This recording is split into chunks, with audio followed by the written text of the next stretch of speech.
আল্লাহর নবী ডাক দিয়া কয়, বুড়িমা আপনার আলকামা কেমন মানুষ ছিল, আপনার আলকামা আমল আখলাকে কেমন ছিল? বুড়িমা ডাক দিয়া কয়, পয়গম্বর আমার সন্তান আলকামা দানে খয়রাতে অনেক ভালো, নামাজ রোজায় অনেক ভালো, জীবনে কোনোদিন তাহাজ্জুদ মিস যায় নাই। ও পয়গম্বর আমার আলকামা অনেক সুন্দর একটা মানুষ ছিল। ডাক দিয়া কয়, আল্লাহর নবী ডাক দিয়া কয়, আপনার সাথে কেমন ব্যবহার করতো? আল্লাহর নবীর সাহাবী হযরত আলকামার মা ডাক দিয়া কয়, পয়গম্বর আলকামার সকল সাইড ভালো, একটু কষ্ট পাইতাম। বলে কি কষ্ট? বলে আমার আলকামা তার বিবির চাইতে আমাকে কম মূল্যায়ন করত, আমার চাইতে তার বিবিকে অনেক মূল্যায়ন করত।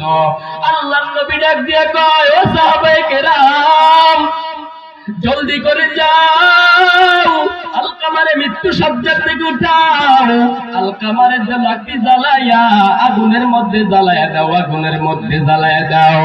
মা ডাক দিয়া কয়, পয়গম্বর না না আমার সন্তানকে আগুনের মধ্যে জ্বালাইবেন না।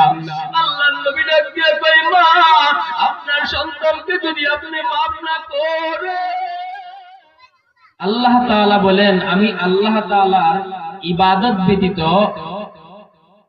ভিন্ন কারো ইবাদত যেন কেউ না করে। বর্তমান সময়ে দেখা যায় আল্লাহ তাআলা সেজদা পাওয়ার কিন্তু একমাত্র মালিক, আর এই সেজদাটা যদি কোনো পীরের পায়ে দেয় তাহলে আল্লাহ তাআলার সাথে শিরিক করা হলো। আল্লাহ তাআলা বলেন সব গুনাহ বান্দা বান্দির মাফ করা হবে, কিন্তু শিরিকের গুনাহ মাফ করা হবে না। ইন্নাশ শিরকা লাযুলমুন আযীম, আল্লাহ তাআলা বলেন শিরিক এটা একটা মারাত্মক বড় গুনাহ, জুলমে আযীম। যাই হোক ওই দিকে কথা বলবো না, আমি একটু কথা বলবো ওয়াবিল ওয়ালিদাইনি ইহসানা। আল্লাহ তাআলা ডাক দিয়া কয়, এ সন্তান আমি আল্লাহ তাআলার ইবাদত করার পর 2 নাম্বার দায়িত্ব হলো তোমার পিতা মাতার সাথে শ্রদ্ধা করবা, তোমার পিতা মাতার সাথে সম্মান করবা, পিতা মাতার ভক্তি করবা। পিতা মাতাকে পরের অংশে আল্লাহ তাআলা আয়াতের মধ্যে বলেন, ইম্মা ইয়াবলুগান্না ইনদাকাল কিবারু আহাদুহুমা আও কিলাহুমা। আল্লাহ তাআলা ডাক দিয়া কয়, ও সন্তান তোমার জীবদ্দশায় তোমার পিতা মাতা অথবা 2 জনের একজন যখন বুড়া হয়ে যাবে, বৃদ্ধ হয়ে যাবে, ধমক দিবি না রে সন্তান, বেয়াদবি করবি না, কারণ মা বাবার সাথে বেয়াদবি করার ফল অনেক খারাপ। কে না জানে ও মুসলমান, আল্লাহর নবীর এক সাহাবী হযরতে আলকামা রাদিয়াল্লাহু তাআলা আনহু মৃত্যু শয্যায় যখন শহীদ হয়ে গেলেন, হযরতে বেলাল আরো অনেক সাহাবায়ে কেরাম আলকামার সামনে কালেমা পড়ে, কিন্তু আলকামার জবান দিয়া কালেমা আসে না। মৃত্যু শয্যায় শহীদ আলকামা নবীজির সাহাবী, নবীজির কাছে খবর চলে গেল। বেলাল দৌড়ে গেলেন, ও পয়গম্বর আপনার সাহাবী হযরতে আলকামার জবান দিয়া কালেমা আসতেছে না, উনি মৃত্যু শয্যায় শহীদ। আল্লাহর নবী ডাক দিয়া কয়, রে বেলাল জলদি করে যাও, আলকামার মাকে আমার কাছে ডাকিয়া আনো। আল্লাহর নবীর সাহাবী হযরতে বেলাল, আল্লাহর নবীর সাহাবী হযরতে বেলাল আলকামার মায়ের কাছে গেলেন, ডাক দিয়া কয়, মা আল্লাহর নবী আপনাকে ডাকছে, কথা বলবে আপনার সাথে, আপনি যদি না যান আল্লাহর নবী আপনার সামনে আসবে কথা বলার জন্য। আলকামার মা ডাক দিয়া কয়, রে বেলাল আমার কাছে পয়গম্বর আসিয়া কষ্ট করার দরকার নাই, আমি আলকামার মা নবীর কাছে যাব। তখন নবীর কাছে গেলেন, ডাক দিয়া আল্লাহর নবী ডাক দিয়া কয়, বুড়ি মা, আপনার আলকামা কেমন মানুষ ছিল, আপনার আলকামা আমল আখলাকে কেমন ছিল? বুড়ি মা ডাক দিয়া কয়, পয়গম্বর, আমার সন্তান আলকামা দানে খয়রাতে অনেক ভালো, নামাজ রোজায় অনেক ভালো, জীবনে কোনোদিন তাহাজ্জুদ মিস যায় নাই। ও পয়গম্বর, আমার আলকামা অনেক সুন্দর একটা মানুষ ছিল। ডাক দিয়া কয়, আল্লাহর নবী ডাক দিয়া কয়, আপনার সাথে কেমন ব্যবহার করতো? আল্লাহর নবীর সাহাবী হযরত আলকামার মা ডাক দিয়া কয়, পয়গম্বর, আলকামার সকল সাইড ভালো, তবে একটা সাইডে আমি মা একটু কষ্ট পাইতাম। বলে কি কষ্ট? বলে আমার আলকামা তার বিবির চাইতে আমাকে কম মূল্যায়ন করত, আমার চাইতে তার বিবিকে অনেক মূল্যায়ন করত।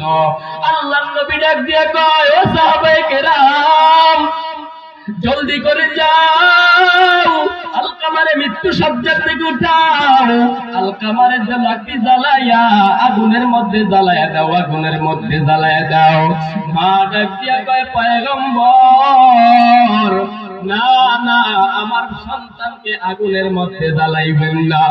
আল্লাহর নবী ডাক দিয়া কয়, মা, আপনার সন্তানকে যদি আপনি মাফ না করেন, আপনার সন্তান জাহান্নামের আগুনের মধ্যে জ্বলবে রে মা। ওই বুড়ি মা ডাক দিয়া কয়, পয়গম্বর, আমি আমার সন্তানকে চিরতরে মাফ করে দিলাম। আলহামদুলিল্লাহ। সম্মানিত এলাকাবাসী, আজান হয়েছে, আমাদের মাহফিল মাঠে নামাজ হবে 7:05। আমরা সকলেই ওযু ইস্তেনজা সেরে মাহফিলের প্যান্ডেলে চলে আসি। আমাদের জামাত অনুষ্ঠিত হবে 7:05।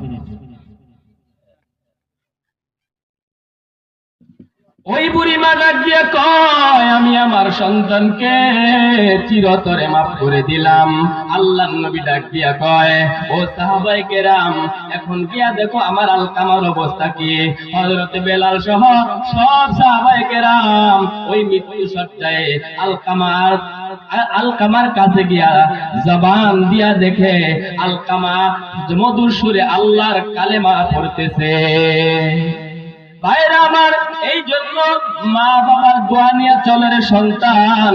মা বাবার সাথে বেয়াদবি করা যাবে না, মা বাবার সাথে অন্যায় করা যাবে না। দুঃখ লাগে রে যুবক, কত মা দেখা যায় ঈদের দিন ঘরের ভিতরে কান্না করে, আর সন্তানটা বউ নিয়া ঢাকায় আনন্দে ঈদ কাটায়, মা বাবার খবর নেয় না। এই সমস্ত এলাকার মুসলমান, এই সমস্ত যুবক মুসলমান এই জাফরকান্দা এলাকায় আছে না নাই? দুঃখ লাগে রে মুসলমান, মা বাবার দোয়া নিয়ে চলে রে ভাই, কারণ মা বাবার দোয়া ছাড়া তুমি কোটিপতিওয়ালা হতে পারবা না। আজকে তাকায় দেখো, তোমার বিল্ডিং এর অভাব নাই, তাকায় দেখো এটা তোমার আসল কেরামতি না, এটা হলো 1 নাম্বার মা বাবার দোয়া। মা বাবাকে ভোলা যাবে না। আল্লাহ তাআলা বলেন, ওয়াবিল ওয়ালিদাইনি ইহসানা, সন্তান মা বাবার সাথে সুন্দর আচরণ করো, মা বাবার সাথে সুন্দর আচরণ করো, ভক্তি করো। এর সন্তান কেন সুন্দর আচরণ করবা না? কারণ তোমার আমার মা বাবা, তুমি আমি যখন ছোট ছিলাম, তোমার আমার মা কতই না কষ্ট করেছে তোমার আমার জন্য। তোমার আমার জন্য ওই মা ভালো একটা খানা খাই নাই, তোমার আমার জন্য ওই মা ভালো একটা কাপড় পরিধান করে নাই, তোমার আমার জন্য তোমার আমার বাবা ভালো একটা কাপড় পরিধান করে নাই। আজকে তুমি লক্ষ টাকার মালিক হয়ে গেছো রে সন্তান, আজকে তুমি বিল্ডিং এর মালিক হয়ে গেছো রে বাবা। কে না জানে বাইজিদের ঘটনা? ওই বাইজি একটা গ্লাস পানি মাকে পান করানোর কারণে আমার আল্লাহ এত মান মর্যাদা বাড়ায় দিল। ওই বাইজিদের মা ডাক দিয়া কয়, সন্তান আমার জন্য একটা গ্লাস ঠান্ডা পানি নিয়ে আসো। বাইজিদ চলে গেলেন ঠান্ডা পানি আনার জন্য।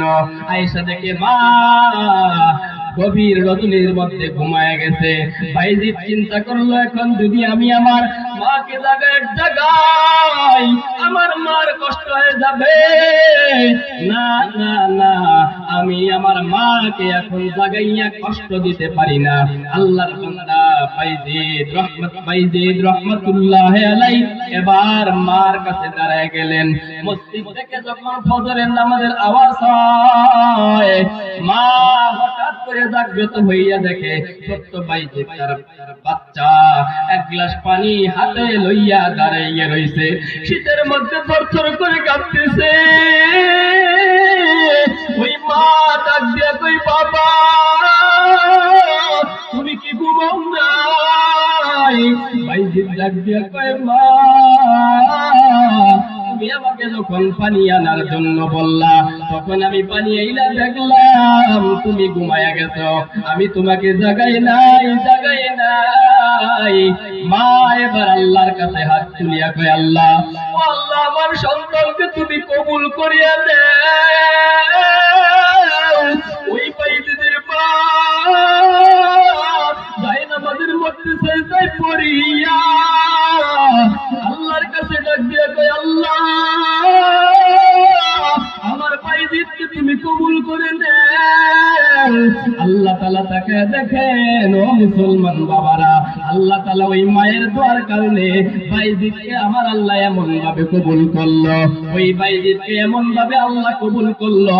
আজকে তাকাইয়া দেখেন, শুধু মুসলমান না রে যুবক, আজকে বেঈমান মুসলমান, বেঈমানরা পর্যন্ত আজকে বাইজিদের নামটা কঠিন ভাবে স্মরণ করে। কথা বলেন ঠিক কিনা?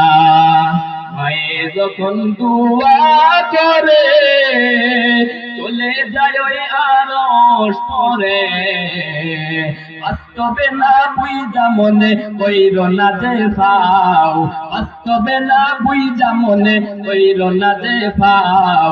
মায়ের দোয়া লও হে মুমিন, মায়ের দোয়া লও, মায়ের দোয়া লও হে মুমিন, মায়ের দোয়া লও। খারাপ লাগে আপনাদের? যার কারণে বাইজিদের নাম ছড়িয়েছে বিশ্বভুবন। ছোট্ট শিশু বাইজিদেরই মতো সবাই হও, ছোট্ট শিশু বাইজিদেরই মতো সবাই হও। মায়ের দোয়া লও হে মুমিন, মায়ের দোয়া লও, মায়ের দোয়া লও হে মুমিন, মায়ের দোয়া লও। আল্লাহ তাআলা বলেন, ওয়াবিল ওয়ালিদাইনি ইহসানা, সন্তান মা বাবার সাথে সুন্দর আচরণ করো।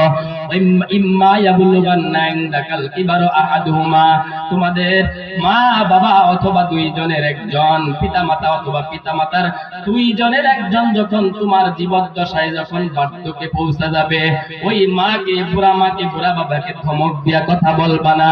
সুন্দর একটা বউ পাওয়ার পর মা বাবাকে কোনদিন ভুলিয়া যাওয়া যাবে না। আল্লাহ তাআলা আমাদের সবাইকে মা বাবার বাধ্যগত সন্তান হওয়ার তৌফিক দান করুন। সবাই বলি আমিন।